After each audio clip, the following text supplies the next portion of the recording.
You're listening to Southeastern Fly's The Angler's Influence.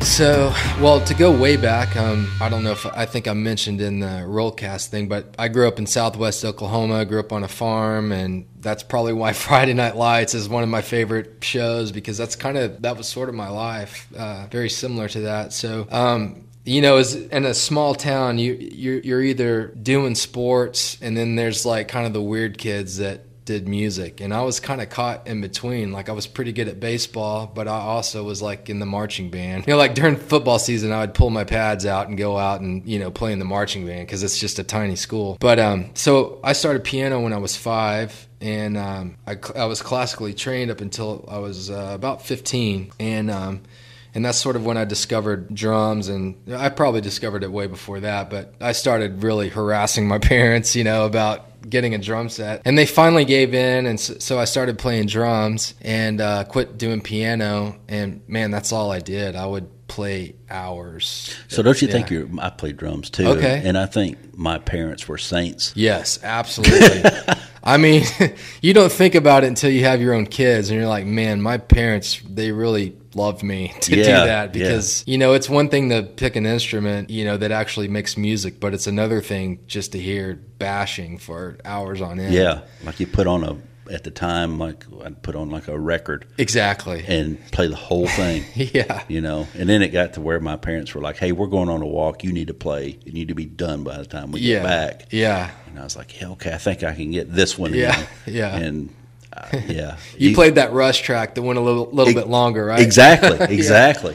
So so that really my whole life, that's all I've truly known and was really passionate about was music. So to make a very long story short, I went on a music scholarship to college in Tulsa, and a couple of years into that, I met what would have been my future bandmates. We did a couple of Battle of the Bands, won those there, kind of got some buzz going around Tulsa, and we just kind of had one of those moments where we're like, you guys want to just try this and go for it? And we're young, and we're like, sure, let's do it. And so we met what we thought was a manager. We're young, we don't know anything. We're super green.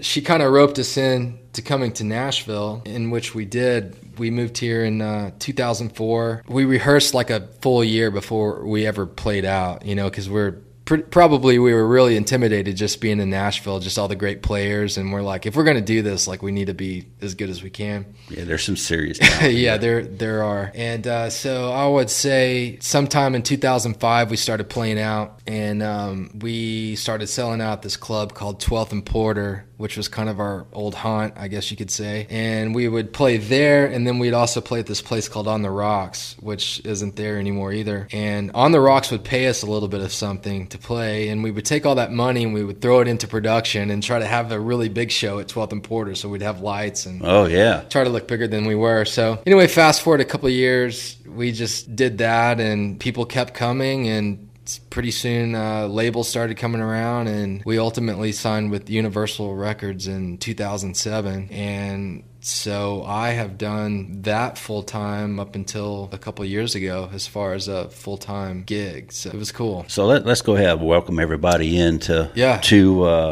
Southeastern Fly, the Angler's Influence, and we're talking with Tate Cunningham of Moonshine Rods. And this is prior to Moonshine, I guess, that you were doing this, right? Yeah, absolutely. What was the name of the band? Safetysuit. Safetysuit. Okay. Yep. So full disclosure again, I listened to some of the music before we started talking here, and it's good stuff. Thanks, man. It really is. Yeah.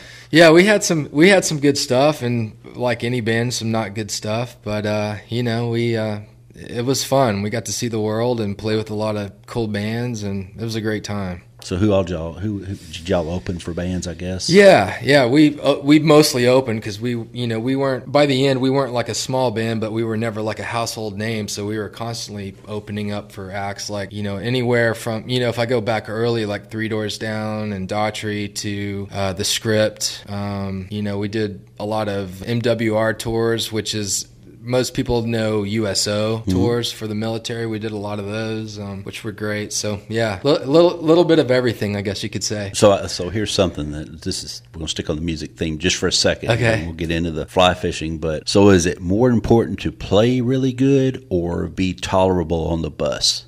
Oh, tolerable, hands down. Yeah. I can tell you, people, musicians out there, they get hired not because they're the best player. They get hired because they're a good hang. I mean, if you think about it, you play 90 minutes a night if you're the headliner, the other, 22 and a half hours in the day, you're with your bandmates. So you have to have that pretty well figured out or it's not going to be pleasant. Right. So, when you're missing wives in a confined space or girlfriends, whatever it is, in a bus or a van and both, in our case, you need to like each other. Yeah. I had heard that, and I can think of some of the people that I had played in bands with, and I think, I couldn't. I mean, we couldn't ride from the house to the high school gym without having a little bit of an argument. And I'm like, man, I couldn't imagine riding halfway across the country with them. So. Oh yeah, no, it's. I mean, I don't know any band that doesn't walk out unscathed to some degree, but we've been able to come away from that, and we're all still friends and good for you. Still making music now, so it's fun. So did you start fishing while you were playing, or did that come later? Let's talk about that. So, I mean, I guess the roots of fishing was, the farm pond in Oklahoma with my dad, and also my grandma used to take me and my cousin fishing all the time, but that wasn't fly fishing.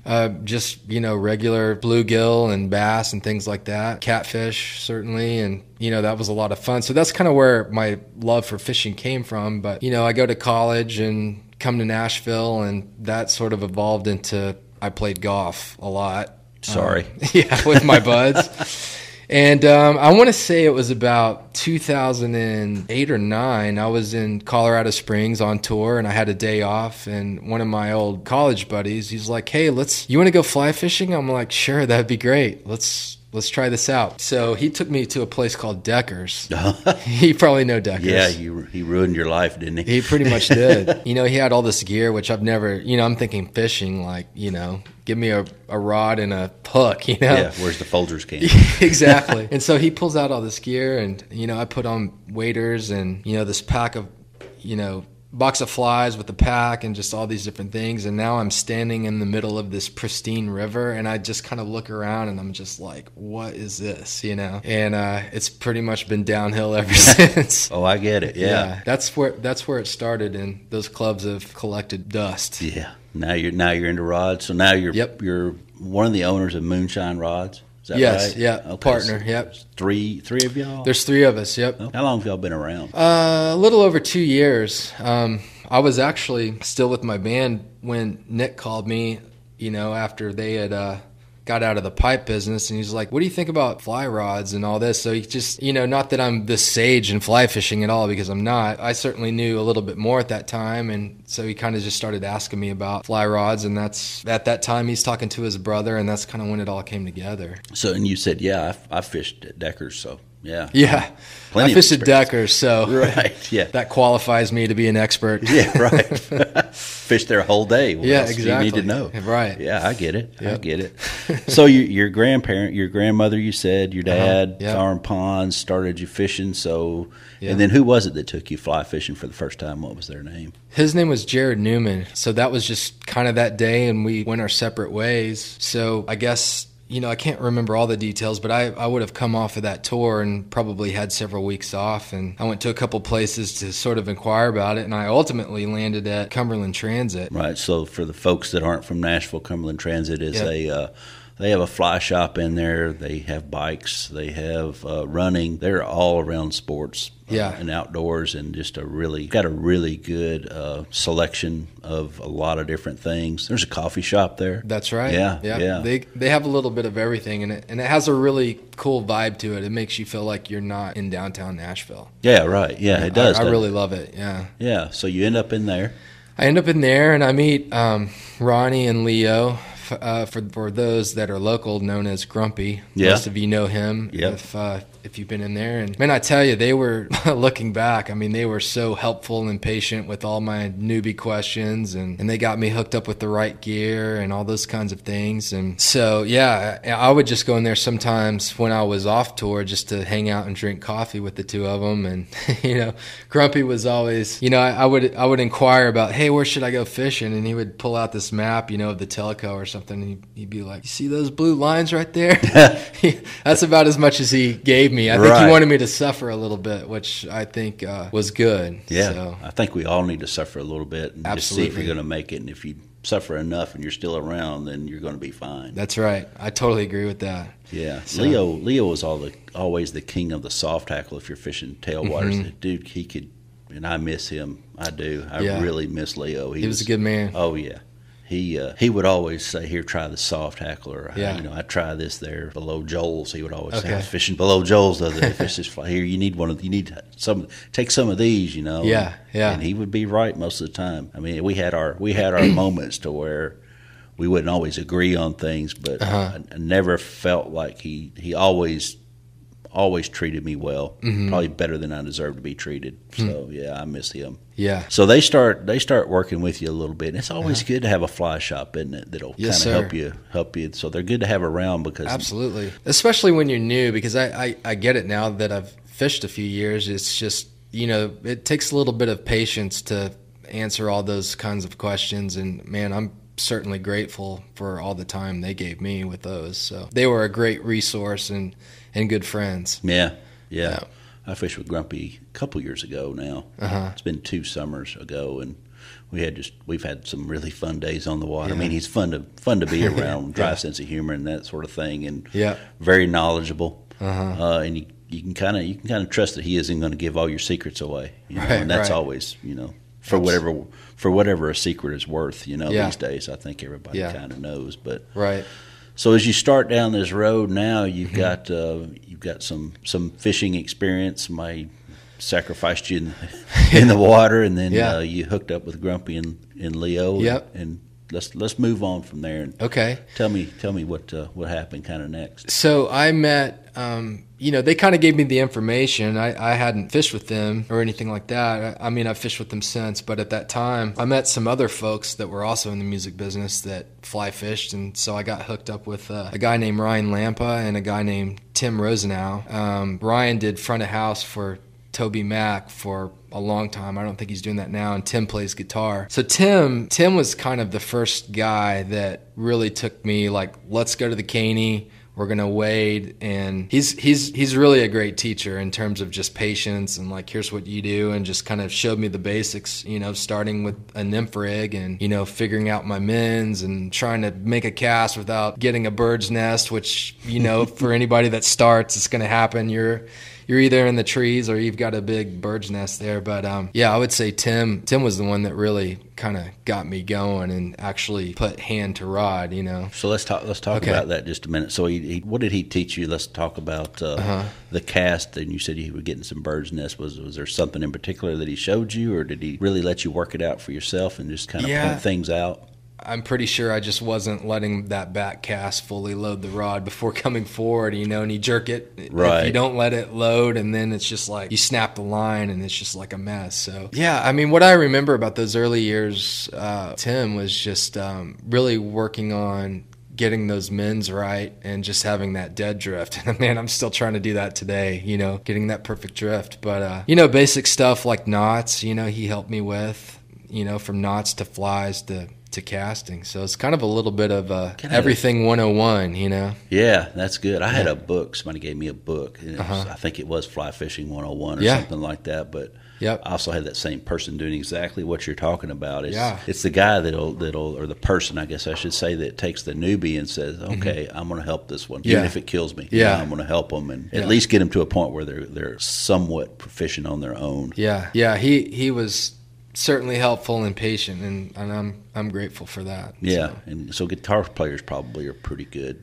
at doing it. I think of my brother as the guitar player in the family, and I don't know if I could. I'm not so sure he could teach me to do something like fly fish, but he did teach me some guitar chords and stuff one time in a really easy way. So I'm going to give him the benefit of the doubt. But so Tim is helping you. Yep, Tim's helping me, and from those relationships, I certainly met other guys on the river, and just other people that like to fish, and would just go as much as I can. I had a guy named Weldon who wasn't as much of a fly fisherman, but he helped me get like a boat put together and things like that. And man, the benefit of being in the music business is you would work a lot, but then you would come home and have several weeks off, downtime. So especially like that 2009 to 2012 period, I would be on the water like as much as possible. So I think it was a lot of trial and error more than anything, and certainly YouTube videos to going back earlier than that, like the Orvis Guide to Fly Fishing. I learned a lot of stuff from that early on with Tim.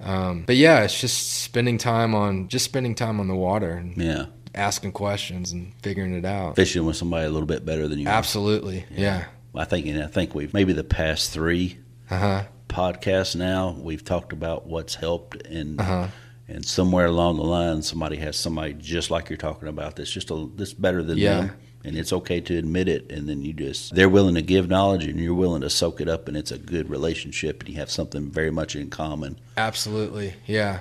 That's the fun thing about fly fishermen, and meeting them. Like when you're out and you see a guy wearing a Sims hat and an Orvis hat, you just kind of like give him a nod, because you just know what's up, and that's what I love about fishing. It's just you can come from all kinds of backgrounds, and certainly there's the ego side of fishing, which we don't have to get into, but like it's just fun when people can come together and be like, let's go fishing.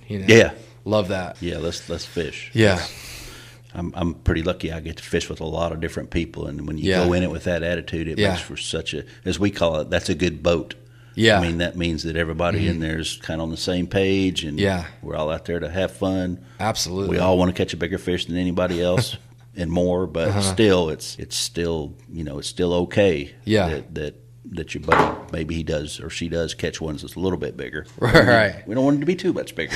Not too much, but yeah. And we want our boat to catch more and bigger ones than anybody else on the river that day. That's right. Yeah, I could have a day out there and not do very well, and I'm just grateful to be out, you know. And if I have a great day, then awesome. But just being out there is half of it for me. Yeah, every time. So as you move along, when did you? So you're fishing right along about this time. How'd you get into Moonshine? As I was saying earlier, when I was on the road, Nick called me, who's our CEO. This is one of the two brothers that started the company, and just kind of was talking to me about it and asking questions about rods. And I told him what I knew, which probably wasn't a ton, but probably a little bit more than he knew. And they started that company.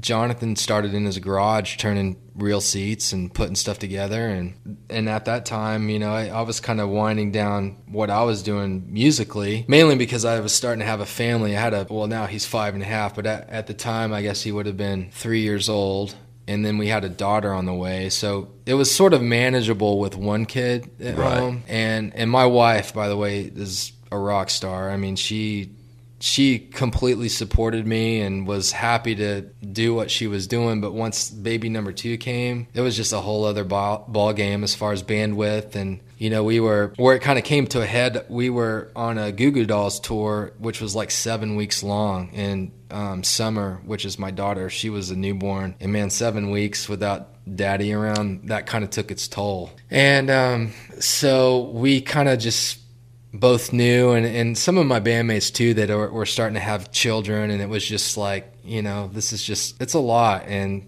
most bands have so much of a shelf life, but I mean, your family, that's forever. So we decided that we need to slow down. And so sorry, this is a really long story. No, that's okay. To answer that question. So this would have been 17 that I started. 2017 I started talking with Nick, and Moonshine is just taking off. I mean, it's growing like crazy, and he's like, man, this would actually be a great time if you're interested in coming in with us, because I told him, hey, here's what I'm thinking with music. I'm starting to look for different things, and so I started working with those guys, and this last year, I mean, we really blew it out. So it's been great. So that's kind of the evolution of my story, and then tying into Moonshine. Yeah. And then tying your fly fishing into it now. And yeah. Most people think, I'm going to get in this rod company and have all this time to fish. And the next thing you know, a whole year's passed by and you've been putting rods in tubes and shipping them out the door. I'm very grateful that I got to sort of pivot into another passion, being fly fishing. But the vast majority of my time I'm in my little office and I'm working behind a computer and taking care of people and basically doing all of our operations for the company. So there's not a whole lot of water time, but hopefully that'll change this year a little bit more. Right. So y'all went to Colorado this past summer, is that right? Yes, sir. Yeah. So I'm the past 5 years I've been in Colorado. I've worked with an outfit called Project Healing Waters, if you've heard of that. Oh, yeah. So I've been involved with the Colorado chapter for the past 5 years. So that's kind of how I've always ended up in Colorado and fished a lot of places, like, everywhere from Bailey area to 11 Mile Deckers, Cheeseman, Dreamstream, all those kind of places. So I would go up there for Project Healing Waters, and then I was back there this fall and we shot sort of a couple of, I guess you could say commercials, but more just sort of like cool shoots for the rod company. So Project Healing Waters is another influence, if you will, for anybody that's listened to the podcast or talk to me or watch the Facebook Live. I mean, Project Healing Waters is a big deal to me. Always good to support them, whether it be, here in Middle Tennessee or wherever you happen to be. It's just it's a great organization that has a really good outcome for folks. It does. And can I tell you a story really quick? Absolutely. I'll never forget my first year doing that. We were kind of put into teams. It was sort of a tournament, but it's more tongue in cheek. It's not really a tournament. We're just getting out there having fun. But I got paired with this guy who, they told me this guy had PTSD, and it was very clear at the beginning when we all met, before we were fishing, like he seemed like he didn't want to be there. He was very uncomfortable. And I'll never forget, we got out on the water, and it was maybe like 10, 15 minutes in, he was like a completely different guy. And it was like one of the best days of his life. I mean, that's what he told me. It was just like a total escape for him, and he's never experienced anything like that. And I was like, wow, this organization's awesome. This makes a big difference for a lot of folks. So yeah, I'll always support those guys. I've had very similar experiences with the, I don't know how many years I've done it, but several. And each year, the folks that are in the boat with me are a little bit different in different ways, with come from different backgrounds, different situations. And but at the end of the day, we're all friends. I mean, if I were to see one right now, I would think that we would catch right back up, where we dropped off, and we would have something very much in common to talking about, and that would be the day that we were able to spend on the water, whether it had been a great day or not so great day. We were able to come back to that. So that's great. Yeah, Project Healing Waters is a big deal in my book anyway. Yes, sir. I agree. So after you're learning to fly fish, you hook up with somebody that decided to take some time with you. And any other influences out there that have really moved you? Man, I really enjoy the John Gierach books. I don't know if I'm saying that last name right. Yeah. Is it Gierach? It's Gierach. Okay. Gierach. I mean, I've heard a few different ways. I don't know which is right, but I got a few of his books early on, and then I found like this random estate sale that was I guess it was advertised out of Colorado, and I got like all these first edition books that were like signed by him, because he's from I don't know if he's from there, but I think he lived in like Lyons, Colorado. Does that sound right? Yep. And so I got this awesome collection of books. So I really enjoyed the books. I guess you could count that as a influence, but it certainly made me more passionate about fly fishing, and just loved the stories and, the little nuances of just fly fishing, that he would talk about was really cool. I think probably one of my, well, not one of, but the favorite for me, the favorite short story essay is Camp Coffee. Camp Coffee. Yeah, okay. I think that's probably my favorite one, and I probably need to go back and read it again. Yeah, that one, I'm like, okay, I can get into that. That's kind of. Yeah, I don't think I've read the Camp Coffee one. Is that one of his earliest? I can't remember which book it's in. Okay. And it may be in more than one. Oh, it's an excerpt in the book. Yeah, okay. Yeah. It seems like it's up toward the front of one of the books. I've got the book at home. I just need to pull it off the shelf. I bet it's been 7 or 8 years, maybe 10 years since I've read it. But same for me. It's been a while. So those are easy books to go back to and pick up, and you know, you don't have to read the whole thing. I got his newest one for Christmas, and I just haven't. Okay. I haven't had time to do it. Yeah, I'm one of those guys that starts a couple books and just I don't have the bandwidth to. You know, I'm just worn out from my kids or work, and it's like I'll make it through maybe a couple chapters, and then I'm done. And his books are good that way because if you make it through a couple chapters, you've read a couple of different stories. Yeah, exactly. Yeah. Well, Tate, this has been a lot of fun. It's been a long time in the making with Christmas season and y'all being so busy but I've enjoyed sitting here talking with you. We did and folks will hear this probably later in the year, but we did Rollcast before we did this recording. That was pretty fun. So hopefully y'all can listen to that once it comes out. But I appreciate you stopping by, and hey, thanks for having me. We'll see you next time.